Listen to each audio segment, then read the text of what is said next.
আমি GNM join করেছিলাম বা কী ঘটেছিল আমি তোমাদের সঙ্গে না হলেও সবাই যেহেতু পেয়ে গেছে, ইঞ্জেকশন দেবো, স্লাইন চালাবো, তার বেশি তো। Hello everyone, welcome to my channel and welcome to a new video. আশা করি তোমরা সবাই ভালো আছো আর আমিও ভালো আছি। আজকে কোনো ব্লগ নয়, আজকে আমি তোমাদের সাথে শেয়ার করবো কেন আমি জিএনএম জয়েন করেছিলাম বা আমার জিএনএম জার্নিটা কীভাবে স্টার্ট হয়েছিল এবং কীভাবে শেষ হয়েছিল। জিএনএমে যাওয়ার পর আমার জীবনে কী কী ঘটেছিল আমি তোমাদের সঙ্গে সেইগুলোই আর শেয়ার করবো। স্কিপ না করে কন্টিনিউ করতে থাকো। তো আমি প্রথমেই বলি, আমি কিন্তু একজন আর্টসের স্টুডেন্ট, আর আমি কোনোদিনও যে নার্সিং পড়বো বা কোনোদিনও সায়েন্সে যাব বা কোনো মেডিকেল লাইনে যাব আমি কোনোদিনও ভাবিনি। ছোটোবেলা থেকে যখন আমার জ্ঞান হয়েছিল না, আমি তখন থেকেই ভেবেছিলাম যে আমি ইংলিশে অনার্স করবো। আমার বাড়িতেও সেরকমভাবেই সাপোর্ট করেছিল, ঠিক আছে তোর যেটা চয়েস তুই সেটাই করতে পারিস। তার জন্য আমি কোনোদিনও ভাবিনি যে আমি অন্য কিছু করবো, আমি শুধু ভেবে রেখেছিলাম আমি ইংলিশেই অনার্স করবো। তো এরকমভাবেই আমার এইচএসটা শেষ হয়। এইচএসটা শেষ হওয়ার পর যখন শুনলাম যে আমার বান্ধবীরা সবাই নার্সিংয়ের ফর্ম ফিল আপ করেছে, আমিও কিন্তু সেরকমভাবেই ফর্ম ফিল আপ করেছিলাম। কোনো কিছু ডিসিশন নিয়ে বা প্ল্যানিং করে আমি কিন্তু ফর্ম ফিল আপ করিনি, বা আমি এটা করবো ভেবে ফর্ম ফিল আপ করা সেটাও কিন্তু নয়। আর আমার মধ্যে একটা জ্ঞান ছিল, মানে আমি ছোটোবেলায় দেখেছিলাম যে আমার অনেক বান্ধবী কিন্তু 10 পাস করে বা 11 পাস করে নার্সিং করেছিল, কিন্তু তখন সেটা জানতাম না যেটা প্রাইভেট ছিল বা গভর্নমেন্ট ছিল বা কতদিনের কী ব্যাপার বা এএনএম না জিএনএম, সেটা কিন্তু আমার কোনো ধারণাই ছিল না। জাস্ট এইচএস দেওয়ার পর সবার দেখাশোনাতেই আমি কিন্তু ফর্ম ফিল আপ করি। আর নার্সিং করবো না ভেবেই আমি কলেজেও অ্যাডমিশন নিয়ে নিই এবং কলেজে পড়া আমার স্টার্ট হয়ে যায়।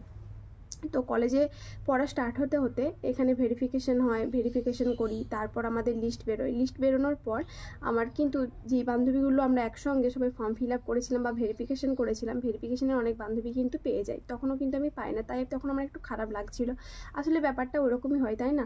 যে যখন তুমি ধরো একসঙ্গে সবার সঙ্গে একই কাজ করলে কিন্তু সবাই পেয়ে গেল অথচ তুমি পেলে না, তুমি পিছিয়ে গেলে, তখন খারাপটা কেমন লাগবে বলো তো? আমারও ঠিক সেরকমই লেগেছিল, কিন্তু কিছু করার ছিল না। আসলে আমার জিএনএমটা পছন্দ না হলেও সবাই যেহেতু পেয়ে গেছিলো আমি পাইনি, সেই ভেবেই আমার খারাপ লাগছিল।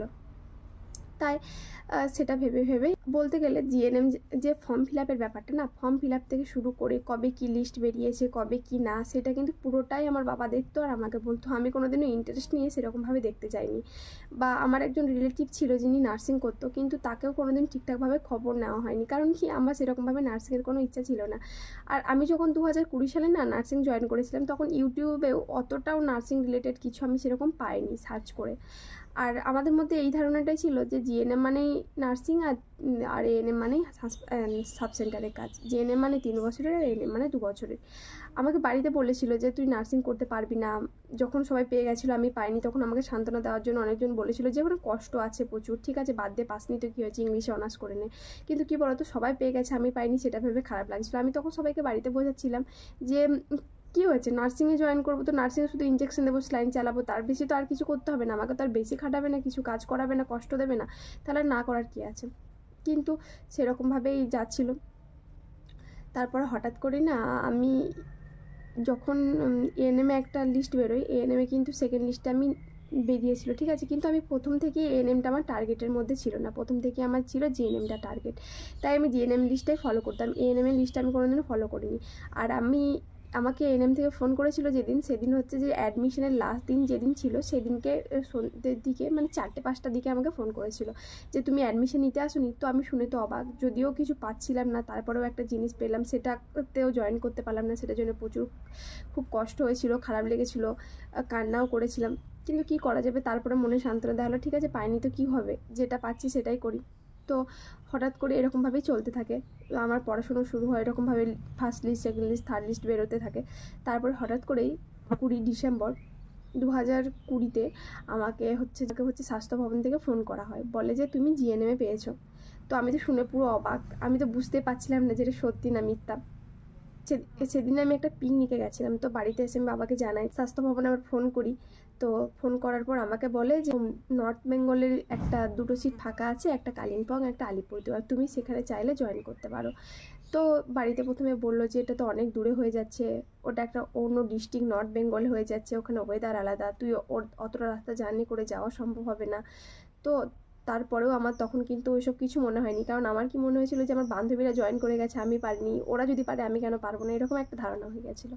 তার জন্যই খুব কষ্ট করে হলেও আমি স্বাস্থ্য ভবনে যাই, দিয়ে আমাকে ওখানে গিয়ে জানানো হয় যে পশ্চিম মেদিনীপুরের ঘাটাল এবং পূর্ব মেদিনীপুরের তমলুকে দুটো সিট ফাঁকা আছে। তো আমার সেটাও কতটা ডিস্টেন্স হবে সেটা জানা ছিল না, আর যেহেতু আমাকে অফিসের মধ্যে ডেকে, তো আমি তো জানতামই না সেই ডিসিশনটা। তো তারপর আমি ঘাটালটাই চুজ করি। তো ঘাটালে চুজ করে আসার পর তারপর আমাদেরকে অ্যাডমিশনের জন্য ডেট দেওয়া হয়, আমি অ্যাডমিশন নিতে যাই। এরকমভাবেই আমার জিএনএম জার্নিটা কিন্তু স্টার্ট। আর ওখানে যাওয়ার পরে তারপরে আমি জেনেছিলাম যে কত ঘন্টা কি ডিউটি হচ্ছে বা কী কী পড়াশুনো হচ্ছে। প্রথম গিয়ে না প্রচুরই কষ্ট হতো, যে পাচ্ছি না, এত ডিউটির চাপ নিতে পারছি না। তারপরে একটা বাড়ির লাইফ থেকে গিয়ে একটা হোস্টেল লাইফ, সবার সঙ্গে মিলিয়ে নেওয়া প্রচুরই কষ্ট হতো। তারপরে আস্তে আস্তে সেগুলো মোটামুটি ঠিক হয়ে যায়। আর তাছাড়াও জিএনএমে জয়েন করার আমার একটা মেন কারণ ছিল যে আমি তখন জানতাম যে 3 বছরের ট্রেনিং করলেই না একটা কাজ পেয়ে যাবো। তো ফিনান্সিয়ালি সাপোর্ট হওয়ার জন্য আমি কিন্তু জিএনএমটা জয়েন করেছিলাম। তাছাড়া আমার সেরকম চয়েস বা খুব পছন্দ হিসেবে আমি কিন্তু জয়েন করিনি। একটা কারণ হচ্ছে যে আমার বান্ধবীরা জয়েন করে গেছে, আর 2 নম্বর কারণ হচ্ছে যে আমি ফিনান্সিয়ালি সাপোর্ট হতে পারবো, আমি নিজের পায়ে ইনকাম করতে পারবো। কিন্তু তখন তো বুঝিনি যে জিএনএম করার পরেও আমাকে এতদিন ওয়েট করতে হবে। তো আমি মনে করলেই এনএমটা জয়েন করতে পারতাম। হয়তো আমি লিস্ট দেখিনি, সেটা আমার ভুল ছিল।